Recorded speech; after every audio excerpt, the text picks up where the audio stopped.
Bonjour à tout le monde, de Manille aux Philippines, Hervé Penka. Et aujourd'hui, je vais vous présenter un Bordeaux que j'affectionne assez particulièrement depuis et que j'ai découvert il y a quelques années. C'est le château Jean Faux, Sainte-Radegonde, qui est un Bordeaux supérieur en 2010 que nous allons certainement goûter virtuellement. La propriété de Château Jean Faux déjà se positionne sur la partie nord de l'Entre-deux-Mers, sur la rive gauche de la rivière Dordogne, en face de Saint-Émilion. Quand la propriété a été acquise par Pascal Colotet, qui était l'ancien général manager des tonnelleries Sori, avec sa femme Christelle, elle ne couvrait que 45 hectares, dont seulement 1,5 hectare était planté en vin, en cépage. Aujourd'hui, la propriété couvre 12 hectares plantés, dont pour le rouge 80% de merlot et 20% de cabernet franc, et 2 hectares sont alloués pour la production de vin blanc, avec 80% de sauvignon blanc et 20% de sémillon. Pascal Colotet donc, a contacté son grand ami, consultant winemaker Stéphane de Renancourt, et eux-mêmes, à deux, ils sont allés écouter les conseils de l'agronomiste ingénieur Claude Bourguignon pour faire une étude du sol. Et il s'est avéré que le sol argilo-calcaire était très similaire à celui de Saint-Émilion.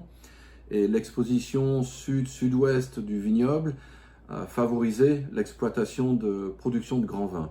Donc la décision de Pascal avec Stéphane a été de développer le nombre de plants de vigne par hectare. Et en France, avec une moyenne de 4000 pieds par hectare, elle s'est développée à Château Jean Faux à 7400 pieds. Donc plus de pieds, mais beaucoup moins de grappes par pied de vigne, qui permet justement une concentration des nutriments pour chaque baie de raisin. Donc plus de concentration et un grand vin derrière. Mais pas seulement. Avec Stéphane, la décision était également d'imposer un certain plan de cultivation de façon organique, laquelle a été certifiée en 2011 par Ecoser. Et en 2015, comme le vignoble est concentré sur le milieu de la propriété, avec les pourtours totalement défrichés pour éviter que les vignobles adjacents qui ne suivent pas justement la cultivation organique ni même biodynamique, pour éviter que les pesticides arrivent sur le vignoble, planté en plein centre de Jean Faux. Donc, la biodynamique a été développée en 2015 et approuvée en 2016 par Biodivin et par Déméter en 2017. Tout est fait manuellement, les vendanges à la main, parcelle par parcelle, en terminant par justement celles qui sont sur le haut de la butte, beaucoup plus fraîches, donc avec une saison de maturité un peu plus retardée. Ensuite, dans des petites cages ou des petits paniers pour éviter que les baies soient endommagées, pour que la peau évite de s'éclater et commence une certaine volatilité. Quand ça arrive au château, bien sûr, les vins sont triés à la main sur une petite table de triage. Et il y a une macération à froid qui est imposée avant la fermentation pour justement augmenter ces polyphénols et les fixer, donc un plus de couleur, ainsi que les esters, les aromas. De là, la fermentation alcoolique démarre sur une période de 20 à 30 jours, qui est assez régulière, à température assez basse, dans des cuves de 40 à 80 hectolitres par hectare, des cuves en ciment et en stainless. Voilà. De là, le vin, il y a 15% qui est retiré de cette partie qui ira dans la seconde étiquette qui s'appelle les sources. Et le vin ensuite part en vieillissement, et en malolactique déjà, et en vieillissement en fût de Sori bien sûr. 40% sont neufs et 60% de 1 à 2 ans. Pendant ce vieillissement en bois, il y a une macro-oxygénation qui se met en place pour justement encore stabiliser cette profondeur de couleur. Et bien sûr, il y a des remuages qui sont constants afin de diluer toutes les matières premières dans le jus et avoir une certaine osmosie sur le résultat final.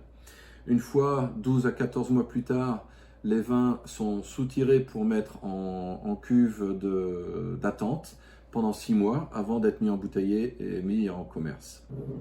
Donc le Château Jean Faux Saint-Radegonde 2010 maintenant. On peut constater une couleur qui est très sombre au cœur, avec des notes révolution qui sont très faibles, très légères. Il y a une note orangée, mais c'est très faible. Pour un 2010, c'est assez remarquable. 10 ans plus tard, on est en 2020. Bien sûr, la robe est très propre, très claire, très nette. Le nez, comme je l'avais annoncé, il y a une très grosse puissance, une belle complexité. Il y a des arômes de cuir, un peu d'épices avec de la girofle. Des épices un peu également comme du poivre noir qui est assez particulier. On n'est pas avec de la syrah, bien sûr, mais poivre avec une note de tabaco qui est assez... Donc là, il y a peut-être une évolution du nez qui démontre l'âge, mais c'est encore très fort, très puissant, très prononcé, avec une belle persistance. Le caractère du bois, il est assez... On va pas dire qu'il est reconnu, mais on sent qu'il y a un bon support de bois qui a été maîtrisé dans sa chauffe et dans la cooperage. Une belle persistance, comme je le dis.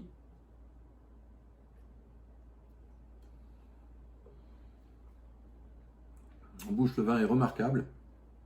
Il démontre que le winemaking derrière, l'attention des détails, sur les détails dans le vignoble, a produit justement une matière première qui, en bouche, est totalement exceptionnelle.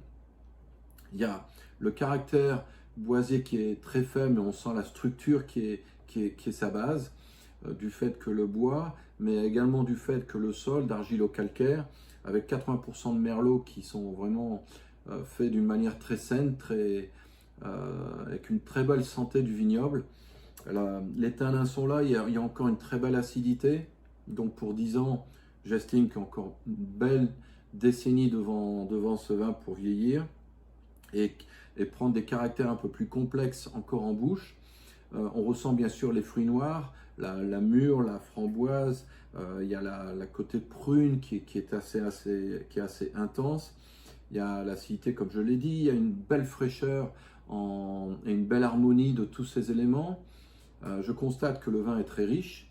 On ressent un petit peu l'alcool qui est élevé, mais sur l'ensemble, à une bonne température. C'est un vin qui est exceptionnel, avec un long fini sur des notes qui sont un peu de gingembre, avec un peu une note anisée qui est assez remarquable, qui ramène beaucoup de fraîcheur en plus de l'acidité.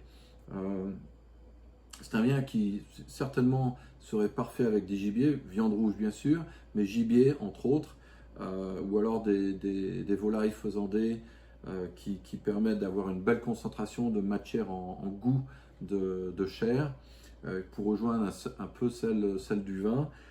Donc je peux que vous recommander de chercher ce Château Jean Faux Saint-Radegonde, un Bordeaux supérieur qui mérite vraiment d'être découvert. À très bientôt. Merci. Au revoir.